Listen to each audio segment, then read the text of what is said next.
Ang lakas ng ulan, may bagyo kasi. Pero dito mo talaga mapapatunayan kung flood-free ang isang location. Kagaya nga ng bahay na to, nasa isang safe, gated, and flood-free subdivision. Dito sa BF Homes Parañaque. May 2-car garage. At pagpasok mo, may impress ka dahil napakaluwag ng bahay. Combined yung living dining. Ang aliwalas din. Meron tong lot area na 280 square meters.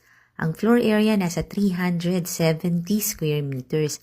Meron siyang 4 bedrooms at lahat may own bathroom. Meron pa siyang dirty kitchen, nandun sa labas yung meats room na may sariling bathroom. At eto na nga ang show kitchen. Panoorin mo yung full house tour nito sa YouTube channel ng Home Search Philippines para makita mo yung second floor. Follow and subscribe ka na rin kasi dito mo makikita ang dream house mo.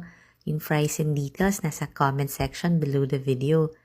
Ito yung ground floor bedroom or pwedeng TV area.